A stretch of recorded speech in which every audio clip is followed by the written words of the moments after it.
Hi friends, स्वागत आहे तुमचं परिक्वीन व्हिडिओमध्ये. खरंच दिवाळी हा सण येत आहे. दिवाळीचा सण म्हणजे सर्वांसाठी आनंदाचा सण असतो आणि सगळ्यात मोठा सण मानला जातो. आता 8 दिवसच दिवाळी राहिलेली आहे. सर्वांची घाई गडबड आणि दिवाळीची तयारी जोरात सुरुवात आहे. दिवाळी सण हा आपण 5 दिवसाचा साजरा करतो. पहिला दिवस म्हणजे वसुबारस, दुसरा दिवस म्हणजे धनत्रयोदशी, तिसरा दिवस म्हणजे लक्ष्मीपूजन, चौथा दिवस म्हणजे पाडवा आणि 5वा दिवस म्हणजे भाऊबीज. पहिला दिवस म्हणजे वसुबारस. वसुबारसेच्या दिवशी गाई वासराची पूजा केली जाते. आणि दुसरा दिवस म्हणजे धनत्रयोदशी. या दिवशी लक्ष्मी देवतेची, कुबेर देवताची पूजा केली जाते. आपल्याकडे असे म्हणतात की धनत्रयोदशीच्या दिवशी खरेदी केल्यानंतर त्या खरेदीमध्ये 13 पटीने वृद्धी होते, म्हणजेच वाढ होते. जास्तीत जास्त व्यक्तींचं असं म्हणणं असतं की त्या दिवशी सोने चांदे खरेदी केलेले अतिउत्तम असते. बरोबर आहे, सोने चांदे त्या दिवशी अवश्य खरेदी करावे. पण सध्याचे सोन्याचे आणि चांदीचे भाव बघता सगळेच व्यक्ती सोने चांदे खरेदी करू शकत नाहीत. तर सर्वसामान्य व्यक्तींनी मी ज्या गोष्टी सांगत आहे त्या खरेदी केल्या तरी सोन्यापेक्षा ह्या ज्या गोष्टी आहेत त्या मौल्यवान आहेत. मग तुम्ही म्हणाल की मग सोने चांदी खरेदी करायचेच नाही का? तसे नाही. ज्यांना शक्य आहे त्यांनी अवश्य त्या दिवशी सोने चांदी, गाडी, बंगला, घर अशा वस्तू खरेदी करू शकता. परंतु जे सर्वसामान्य लोक आहेत त्यांच्यासाठी सोन्याहूनही मौल्यवान अशा आणि लक्ष्मीची प्राप्ती करून देणाऱ्या गोष्टी आहेत ज्या की त्या दिवशी नक्की घरी आणायच्या आहेत. तर धनत्रयोदशीच्या दिवशी खरेदी करण्यासाठीचा शुभ मुहूर्त मी तुम्हाला सुरुवातीला सांगते.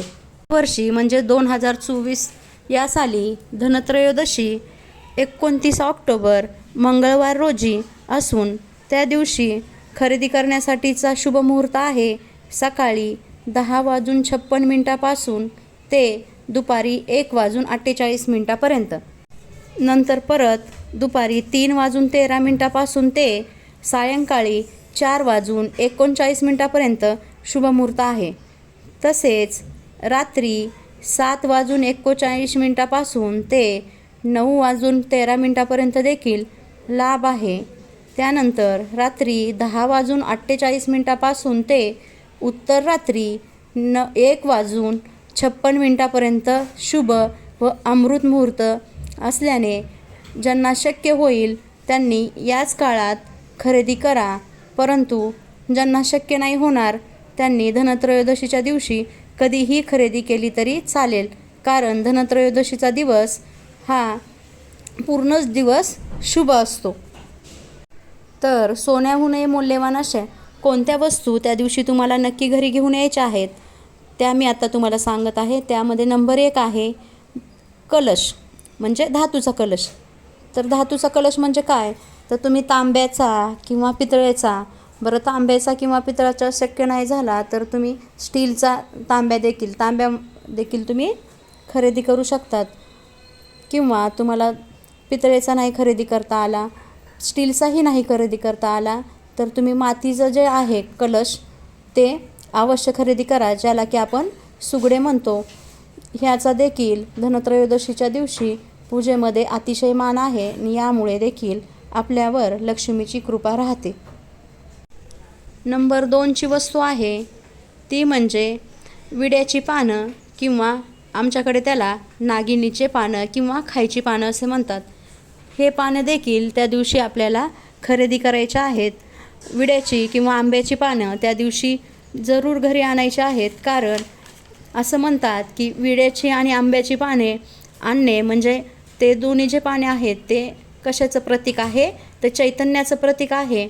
यामुळे चैतन्य घरात आणण्यासाठी त्या दिवशी आपल्याला ही पाने खरेदी करायची आहेत. त्या दिवशी 3 नंबरची गोष्ट म्हणजे आपल्याला लाह्या आणि बताशे त्या दिवशी खरेदी करायचे. लाह्या म्हणजे कोणत्या? तर ज्या की तांदळापासून बनवले असतात त्या लाह्या, आणि बताशे जे की साखरेपासून बनवलेले असतात ते बाजारात आपल्याला पांढऱ्या कलरचे विकायला भेटतात, ते त्या दिवशी अवश्य घेऊन यायचे आहे. अगदी जास्त नाही, पण 10-20 रुपयाचे तरी आपल्याला खरेदी करायचे आहेत. कारण माता लक्ष्मीला, कुबेर देवतांना पांढऱ्या कलरचे गोड पदार्थ खूप आवडतात. त्याचबरोबर पांढऱ्या कलरची मिठाई देखील त्यांना आवडते. त्यामुळे प्रसादामध्ये आपल्याला ते त्यांना दाखवायचे आहे. त्यामुळे लाह्या किंवा बताशे आपल्याला त्या दिवशी खरेदी करून आणायचे आहेत. नंबर 3 म्हणजे नवीन कपडे. शक्य असल्यास घरातील सर्व सदस्यांना नवीन कपडे तुम्ही घेऊ शकता.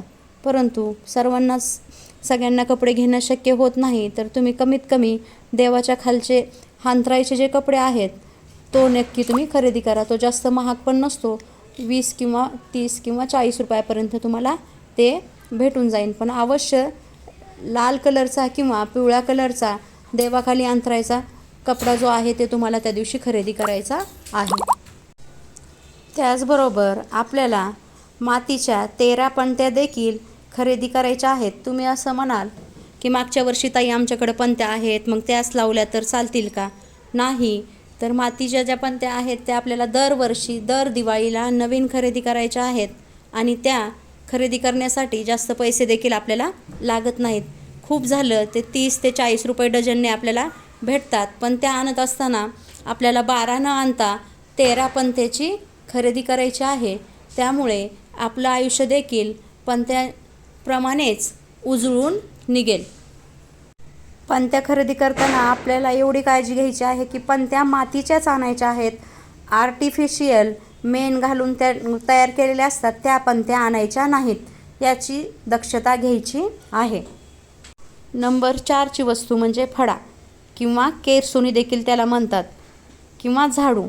तर आपल्याला हा जो झाडू घ्यायचा आहे किंवा फडा घ्यायचा तो प्लास्टिकचा घ्यायचा नाही किंवा शहरी भागामध्ये जो फडा वापरतात तो फडा देखील त्या दिवशी खरेदी करायचा नाही. तर गावाकडे जो असतो की नाही, खाली बसून बायका झाडतात किंवा वाकून ज्या फड्याने झाडतात तसा पारंपरिक गावाकडच्या पद्धतीचा जो फडा असतो तो आपल्याला खरेदी करायचा आहे. मग तुम्ही म्हणाल की तो फडा वर्षभर आमच्या घरामध्ये तसाच पडून राहतो, आम्ही तो फडा वापरत नाहीत. तर मग तुम्ही मोठा फडा आणण्याऐवजी काय करा, देवघर झाडण्यासाठी छोटासा असा पूजेचा देखील फडा वेगळा मिळतो, तो फडा देखील तुम्ही आणू शकता. परंतु त्याच प्रकारचा फडा त्या दिवशी खरेदी करायचा आहे.